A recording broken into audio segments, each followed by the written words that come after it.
Hello, welcome back to Heretic Owl Tarot. My name is Liz, and this is a reading for Taurus. Can we all just take a sec to, give some love to the sun? Although I'm seeing like all these little, I don't know, dust. Is that what that is? Around here. Anyway, at first I was like kind of nervous about doing the readings when like the sun is like, kind of at like such a harsh angle, but I'm honestly loving it. I'm loving it. I would love to say that they're a paid actor, but I almost kind of feel like the sun's paying me. So anyway, again, this is a reading for Taurus, wherever Taurus shows up in your chart. I would love it if you subscribe to the channel if you haven't done so already. And yeah, let me just shuffle a bunch of times. It's a 3-card spread that we're going to be doing. The first card is your current energy, what is currently surrounding you. The second card is what's leaving or what is no longer serving you. And the third card is the energy that's coming in or will be available to you. And then we will clarify each one of those with an additional card. So, I don't take the jumpers for this spread, but we love talkative cards. I will say though that this deck, before any reading that I do, I get consent from the deck. I'll just shuffle and ask it if it wants to do the readings until a card comes out. And, there's cards that are clearly yeses, clearly nos, right? And the cards that came out with this deck were the Sun card and the Chariot card. So I feel like this deck was very excited to do all 24 readings, like the Zodiac and the Human Design Profile readings, because this other deck that I wanted to use, like I had been thinking about it, and I'm like, yeah, I'm going to use that deck. Well, I shuffled it and the 5 of Cups came out, which is like a no. So anyway, for Taurus.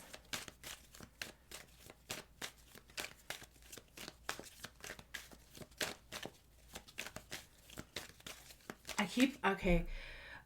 I really want to be better at just like saying the things that come to my mind when I'm doing these readings, because I do like filter a lot of things because I'm afraid of saying them. But I kept hearing in my head, I love you. And like really heartfelt. So I love you. All right. So a couple more shuffles here for Taurus. All right, here we go.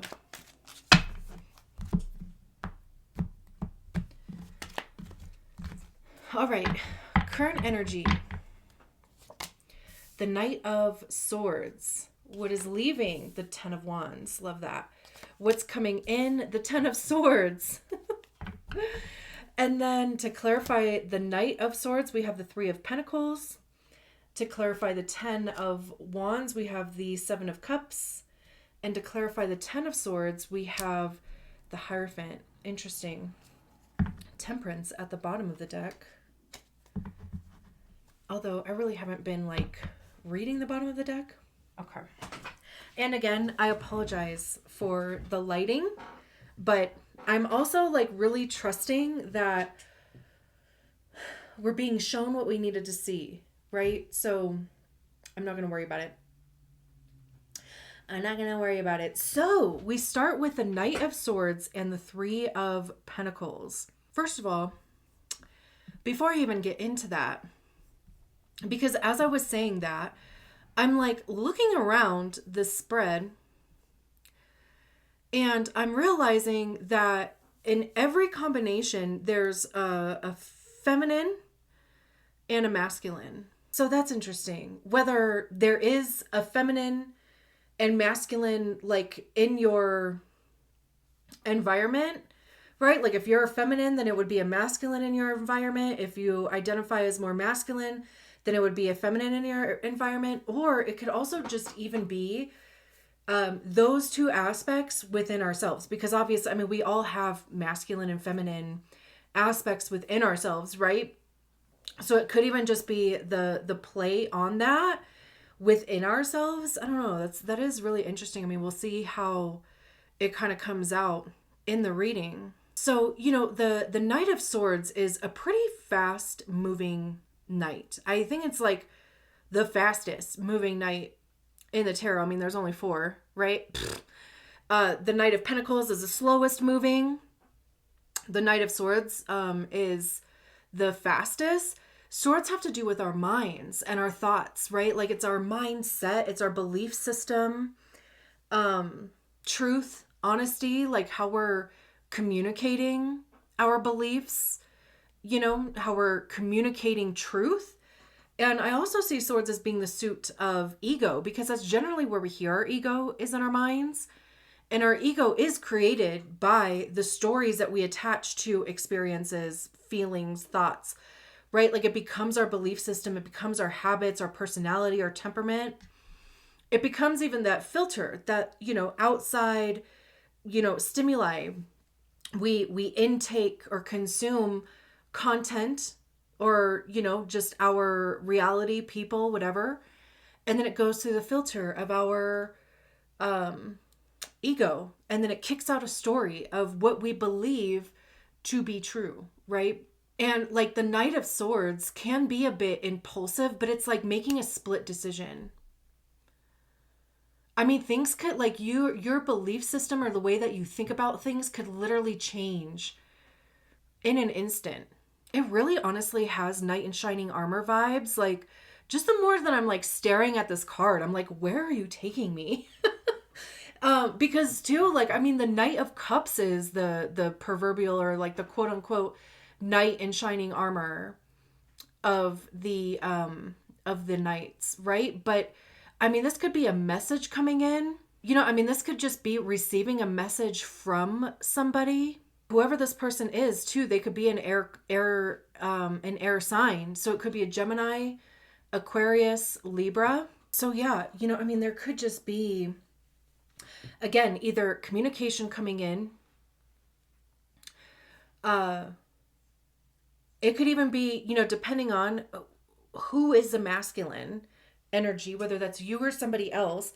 If it's you, then there's clearly a message that like you need to communicate to somebody. It could have to do with writing, sending an email, however that looks like for you. But again, right, I mean, all the principles of the Knight of Swords, like, swift change with your mindset, being brave, like having that 20 seconds of courage type of thing. That, like, have you heard that? I can't remember what movie that was in too the first time I heard it, but it was like, 20 seconds of courage, like can totally change the trajectory of your life, right? And the Three of Pentacles is collaboration with others. It's also like really honing in on a skill.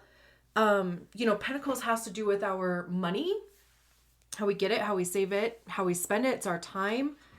Where are we physically showing up in our lives? Also our physical body.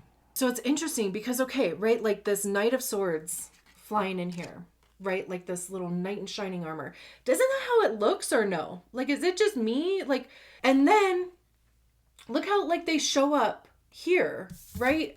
Like this literally could be the same person to me.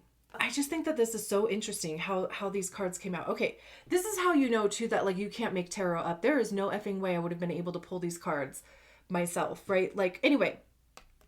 So, I always think of like group projects with the Three of Pentacles because it's like there's one goal and then multiple people like they all have their parts and their pieces of things to work on, to contribute to the main goal. But also like different than group projects, everybody actually does their part. It's finding the right people to work with, making the right connections. It's also too like your skill set, your skill level fitting perfectly with whatever the goal is. it's like meeting your people, right? But it's very practical in purpose. And too, it's like, like you guys just work well together, right? Like just either intuitively or naturally. Um, I hate to use a term like, your role, but I mean, I guess. And let me also clarify, not gender roles, okay? Because like not men are outside and women are taking care of the house. No, not like that. That pisses me off. But but in the sense of like, again, right, there's a mission or like a goal that you both want to achieve, and you both do your part independently to achieve that goal. There's no question. There's like trust there too, right? I mean, it doesn't have to be like a romantic relationship either, right? I mean, it literally could be like meeting, like making the right connection with a contractor, or like meeting somebody as far as like jobs go, and you guys just click, right? Like you get it, they get it, you're on the same page, you work really well together. It could, of course, be friendships. It could be some sort of like group that you're involved with, or community that you find, like something to where, and maybe it just like pops up out of nowhere too. Boom. And it's like the perfect fit, right? And what's leaving is the 10 of Wands and the 7 of Cups. The 10 of Wands is burden, burnout, right? It's like feeling like you've been on this journey that has just sucked the life out of you for a period of time. Like Wands have to do with the actions that we take, the motivation behind the actions that we take, creativity, passion, right? Like how are we communicating those things? What actions are we taking towards those things? I also see Wands as being information by way of experience, because that's what we get by trying things. We figure out what works. We figure out what doesn't work. What do we like? What don't we like? But also those experiences, the skills, the lessons that we picked up along the way, right? Like it can feel a bit like a burden, because it's kind of like, what do I do with all of this shit? Like, my life up until now, the experiences that I've had, the things that I have tried, the wisdom that I've gained, because that's what you get by trying things too, right? Is wisdom. What do I even do with it? It just feels like shit I'm carrying around, right? But 10s are also a completion. We have 2 10s out here. Also, I honestly totally, like, as I was talking about these two things, the Knight of Swords and the 3 of Pentacles, I totally forgot these other cards even existed, which is really weird. But like I was so honed in on these 2 cards. It could also even be because I'm sitting here like staring at these 2 cards, the 10 of Wands and the 7 of Cups. And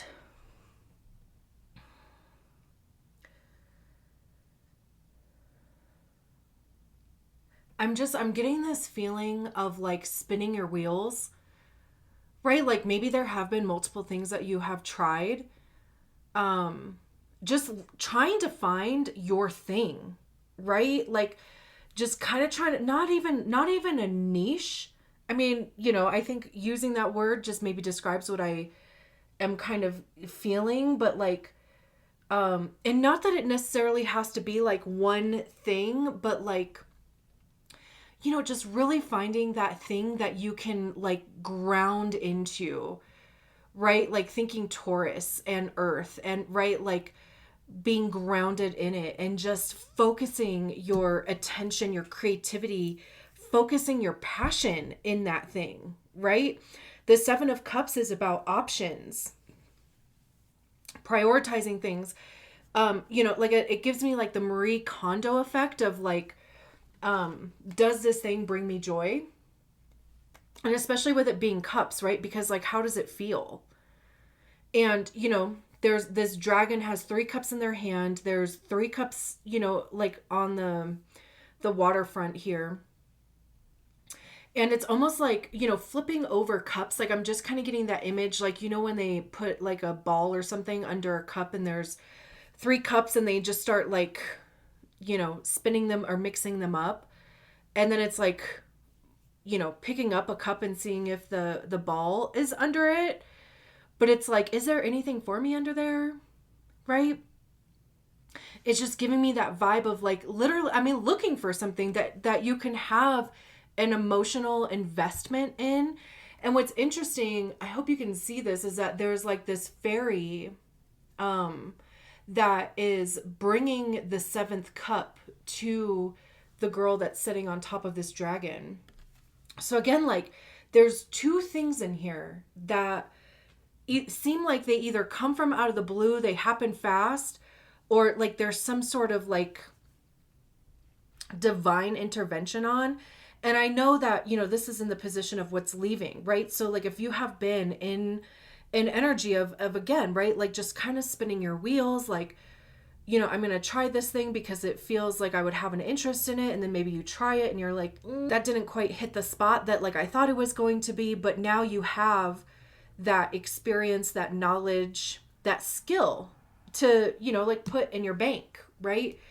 But yeah, with us being in the position of what's leaving, it's like there's something that is clearly going to change here, because we have the Ten of Swords and the Hierophant, which is interesting because there's you, right? Like there's the Taurus energy.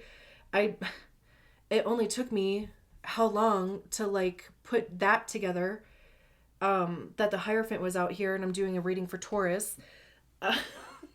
But the Ten of Swords is, no more thinking about it. Look how dramatic that is. I feel like I can relate to the drama of this, because I know that I can be like very dramatic. But again, swords, right? Mind, beliefs. It's also even too like the mental gymnastics that we do, the what ifs, the, trying to intuit all of the possibilities of the ways that something can go or not. It is a 10. So again, there's this level of completion, or even I was going to say mastery here, but instead of like spinning wheels in our head, there's something about like really coming into our own energy here with the Hierophant card. Because it's too like it's no longer a time to be in our heads. It's like, it's time to put ourselves out there. The Hierophant is, it's traditional institutions. However, though, it is, what that means though, traditional institutions is, like passing information along. Because, if I'm thinking about, say, like a corporate job, or I guess really any job, there's a level of training, right? Like there's somebody who already knows how to do the job. That's the Hierophant.